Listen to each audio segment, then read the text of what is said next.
Здравствуйте! Ишимбайское телевидение представляет информационную программу «Новости» о событиях в городе и районе. Расскажу вам я, Дина Мурзина, и наша съемочная группа. Коротко о главных темах выпуска. Еженедельное совещание руководителей района прошло в оперативном режиме. Главные моменты разговора – не достижения и успехи, а проблемы горожан и сельчан.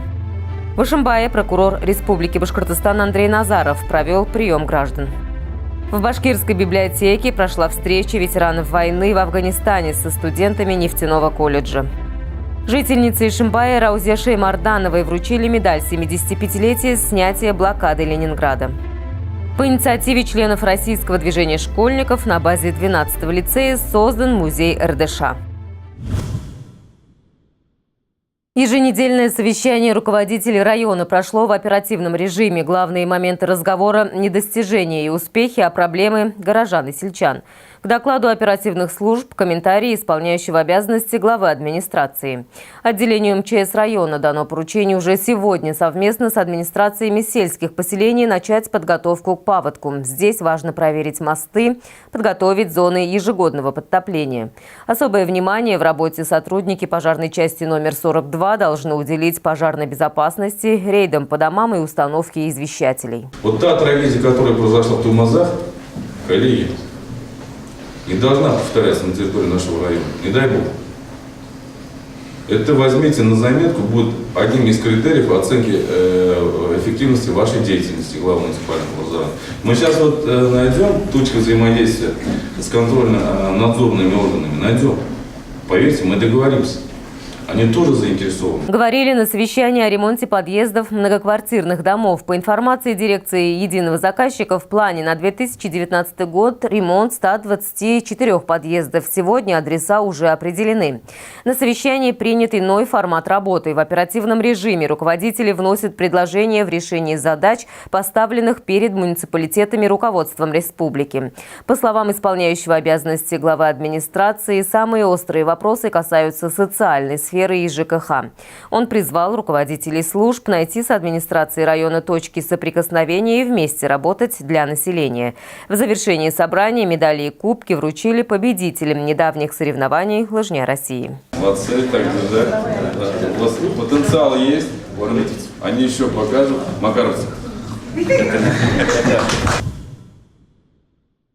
В Ишимбае прокурор Республики Башкортостан Андрей Назаров провел прием граждан по вопросам обжалования действий, бездействий и решений должностных лиц органов власти, местного самоуправления и правоохраны, а также должностных лиц учреждений и организаций. В приеме приняли участие исполняющий обязанности главы администрации муниципального района Азамат Абдрахманов, прокуроры городов и районов республики. Всего в ходе сегодняшнего приема прокурора республики было принято 50 граждан.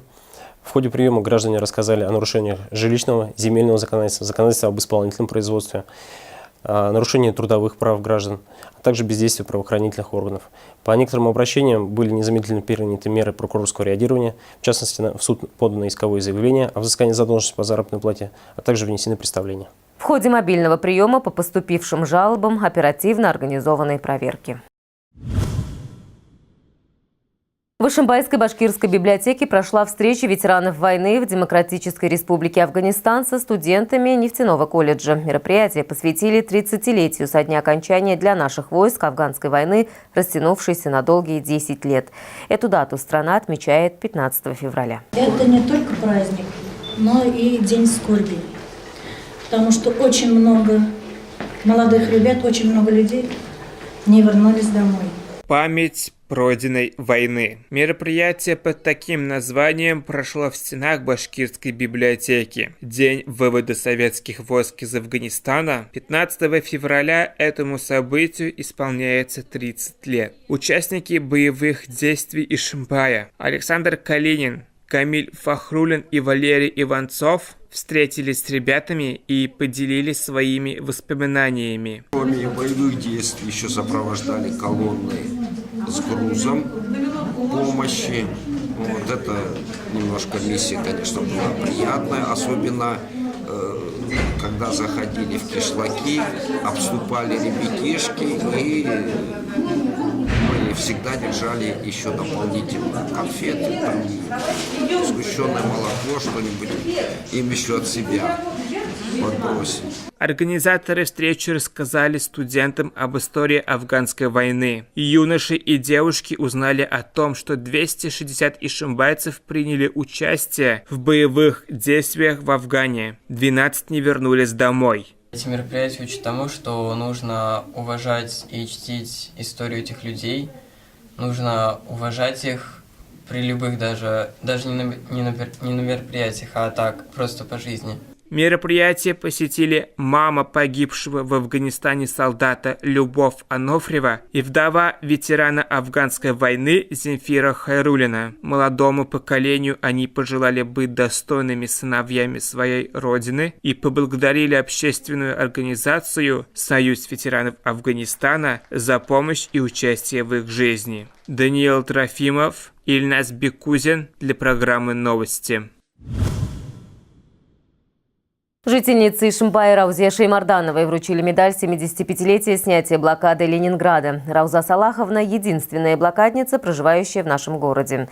Памятный знак в честь 75-летия полного освобождения Ленинграда от фашистской блокады ей передал исполняющий обязанности глава администрации муниципального района Азамат Абдрахманов. Поздравления и добрые пожелания Раузе Салаховне передали председатель Совета ветеранов Решат Загидулин, активисты Комитета по делам молодежи, воспитанники подростковых клубов. Молодым активистам Рауза Салаховна рассказала свою историю о блокадном Ленинграде. На протяжении многих лет она вносит огромный вклад в патриотическое воспитание молодежи. Активисты и волонтеры помогли ветерану, очистили двор и крышу дома от снега. Она же, в свою очередь, пригласила ребят на чай. В Ишимбае по инициативе членов российского движения школьников на базе 12-го лицея создан музей РДШ. Учебное заведение уже на протяжении нескольких лет является лидером олимпиадного движения города и района. Его учащиеся активно участвуют во многих проектах, реализуемых организацией «Российское движение школьников». На открытии музея побывала наша съемочная группа. Что здесь, собственно, происходит? Как что? Мы открываем музей РДШ! Широкая душа!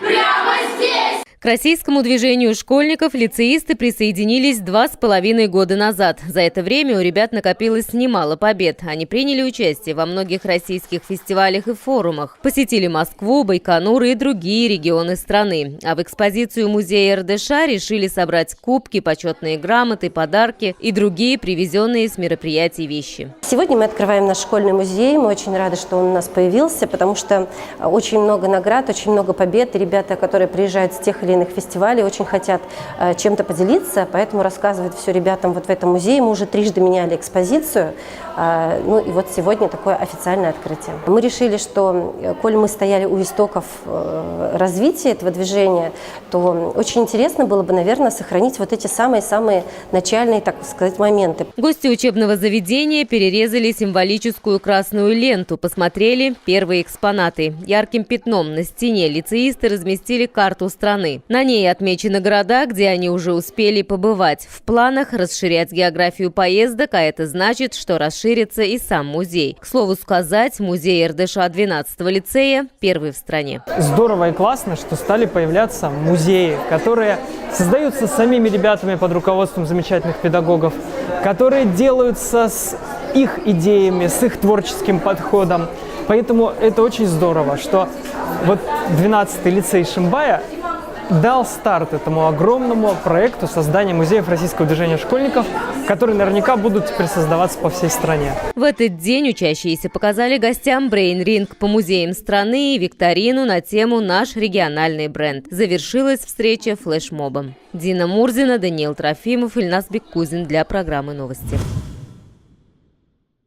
В минувшую субботу на территории спортивной школы номер 1 состоялась зимняя спартакиада трудящихся муниципального района среди предприятий, организаций, сельских советов и учебных заведений. Ежегодный народный праздник прошел в рамках 37-й открытой всероссийской массовой лыжной гонки «Лыжня России-2019». Цель ежегодных соревнований – приобщение максимального количества россиян к активным занятиям физической культурой и спортом. В Ишимбае к спортивной акции присоединились 362 человека. Лыжня России проводится с целью популяризации лыжного спорта у нас по всей России. и в частности у нас в городе Ишимбае. Очень культурно-массовое мероприятие для жителей города и района. Жителей пришло очень много, приехало с районов очень много спортсменов. Праздник удался. На самом деле все веселые, радостные, все получают подарки, шапочки, номера себе после старта, после финиша.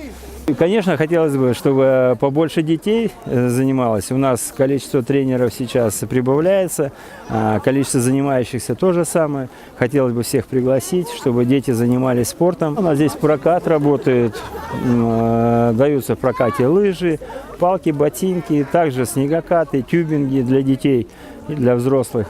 Очень много отдыхающих, любителей лыж, просто погулять на территории освещенной трассы, на территории лыжной базы, провести досуг в выходные дни и, так сказать, кто-то просто отдохнуть, кто-то позаниматься физкультурой, кто-то и спортом. Участники спартакиады соревновались в личном и командном зачетах. По итогам забегов победителями стали среди мужчин первое место у Ильнура Шарипова, второе место у Светланы Валеевой. В личном первенстве среди мужчин команд сельских советов первое место у Аминева Булата. В личном первенстве среди мужчин команд учебных заведений победителем стал Рамиль Ахмадеев. В личном первенстве среди мужчин команд предприятий и организаций первое место у Мунира Садриева. И в личном первенстве среди женщин команд сельских советов Гульнара Амирханова стала первой. В личном первенстве среди женщин команд учебных заведений Татьяна Полетаева стала победительницей. И в личном первенстве среди женщин команд предприятий и организаций первое место у Айгуль Игбаевой. В командном зачете среди сельских советов победителем стал Ишеевский сельский совет, а среди организаций и предприятий первое место у Ишимбайских электрических сетей. Среди учебных заведений победитель Ишимбайский нефтяной колледж. Комитет по делам молодежи радует различными мероприятиями и приглашает всех желающих принять в них участие. 24 февраля впервые в Ишимбае пройдет открытый фестиваль по зимней ловле рыбы Ice Fish 2019 на Кузьминовском пруду. Все желающие принять участие в мероприятии могут подать заявки уже сегодня. В программе соревнования в 2 этапа, в котором могут принять участие мужчины, женщины и дети. Также в нашей программе будет катание на снегоходах, полевая кухня, фехтование и мастер-классы от ведущих специалистов Республики Башкортостан по мормышке и блесне. Также совсем скоро стартует отборочный кастинг конкурса красоты «Мисс Совершенство-2019». Самых смелых, женственных и очаровательных жительниц Ишимбая от 15 до 25 лет ждут во Дворце молодежи. Девушек ждут 2 месяца увлекательной программы, репетиции, занятия, мастер-классы, фото и видеосъемка. Финал конкурса состоится в апреле. И на сегодня это все. Всего доброго. До свидания.